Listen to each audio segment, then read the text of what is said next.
കാത്തുകാത്തിരുന്ന് നമ്മൾ ഗുരുവായൂരപ്പനെയൊക്കെ തൊഴുതു. നമുക്ക് നിർമ്മാല്യം കാണാൻ പറ്റി. അതിൻ്റെ ഒരു സന്തോഷത്തിലായിരുന്നു. അപ്പോൾ അതൊക്കെ കഴിഞ്ഞ് നമ്മൾ രാവിലെ വീണ്ടും മമ്മിയൂർ ക്ഷേത്രത്തിലേക്ക് പോവാണ്. അപ്പം മമ്മിയൂർ എത്തി. അവിടുത്തെ തൊഴയിലും പിന്നെ കുറച്ച് വഴിപാടും കാര്യങ്ങളൊക്കെ ഉണ്ടായിരുന്നു. അതൊക്കെ കഴിഞ്ഞതിന് ശേഷം നമ്മൾ അതിനടുത്തുള്ള ഒരു ഹോട്ടലിൽ പോയിട്ട് രാവിലത്തെ ഭക്ഷണം കഴിച്ചു. അതിനുശേഷം വീണ്ടും ഗുരുവായൂർ അമ്പലത്തിലോട്ട് തന്നെ പോന്നു. അവിടെ നമ്മൾ രാവിലെ കണ്ടിട്ടില്ലല്ലോ. അപ്പം അന്നത്തെ ദിവസത്തെ പരിപാടികൾക്ക് വേണ്ടിയിട്ടുള്ള ഒരുക്കങ്ങളൊക്കെ അവിടെ തുടങ്ങിയിട്ടുണ്ടായിരുന്നു. ഒരുപാട് തിരക്കുള്ളൊരു സമയമായിരുന്നു.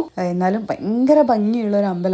ഞാൻ ഫോട്ടോയിലൊക്കെ കണ്ടിട്ടുണ്ട്, പക്ഷെ ആദ്യമായിട്ടാണ് അവിടെ പോയിട്ട് കാണുന്നത്. അതിൻ്റെ ഒരു ക്യൂരിയോസിറ്റി എനിക്കുണ്ടായിരുന്നു. അപ്പം നമ്മൾ അവിടെയൊക്കെ ചുറ്റി നടന്ന് കുറേ കണ്ടു. നമുക്ക് വേണ്ട സാധനങ്ങളൊക്കെ വാങ്ങിയതിന് ശേഷം നമ്മൾ വീണ്ടും റൂമിലെത്തി ഒന്ന് ഫ്രഷ് ആയതിനു ശേഷമാണ് തലേ ദിവസം പരിചയപ്പെട്ട ചേച്ചി ഫുഡ് വാങ്ങിച്ചു തരാമെന്ന് പറഞ്ഞത്.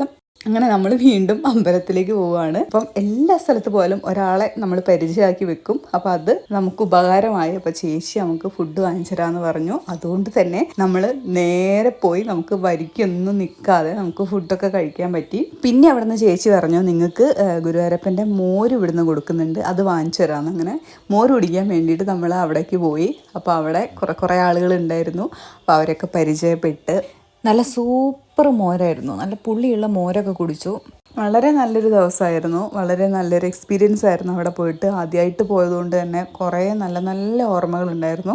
നമ്മളെ സുന്ദരിക്ക് നമ്മൾ ഗിഫ്റ്റൊക്കെ കൊടുത്തു. ആൾക്ക് ഭയങ്കര സന്തോഷമായി. അപ്പം അതിനുശേഷം നമ്മൾ നേരെ റൂമിലേക്ക് പോരുകയാണ്. അപ്പോൾ റൂമിലേക്ക് പോകുന്നതിന് ശേഷം നമ്മൾ നമ്മുടെ കാര്യങ്ങളൊക്കെ സെറ്റാക്കി വെച്ച് അവിടുന്ന് ഒരു രണ്ട് മണിയൊക്കെ ആകുമ്പോൾ ഇറങ്ങി. ഒരു 3 മണിയൊക്കെ ആകുമ്പോഴാണ് നമ്മളെ ട്രെയിന്. അതിന് വേണ്ടിയിട്ട് നമ്മൾ നേരെ ബസ് സ്റ്റോപ്പിൽ പോയി ബസ്സൊക്കെ കയറി പട്ടാമ്പിയിൽ നിന്നാണ് നമ്മൾ ട്രെയിൻ കയറിയത്. അവിടേക്കുള്ള യാത്ര നമുക്ക് അടിപൊളിയായിരുന്നു. പ്രത്യേകിച്ച് ബുദ്ധിമുട്ടുകളും കാര്യങ്ങളും ഒന്നും ഉണ്ടായിരുന്നില്ല.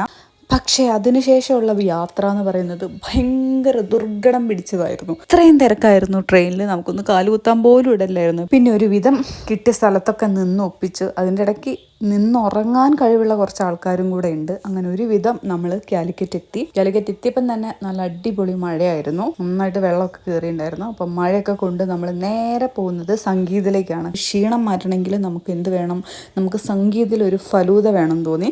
ഫലൂദ കുടിച്ചതിന് ശേഷം നേരെ ഓട്ടോ പിടിച്ച് പോകുന്നത് ഗോകുലത്തിലേക്കാണ്. അപ്പം അവിടെയാണ് നമ്മുടെ വണ്ടി വെച്ചത്. അവിടെ പോയി നമ്മൾ വണ്ടിയൊക്കെ എടുത്തതിന് ശേഷം നമ്മൾ തിരിച്ചു പോന്നു. അപ്പോൾ ഇതാണ് നമ്മുടെ കുഞ്ഞ് ഗുരുവായൂർ വ്ളോഗ്.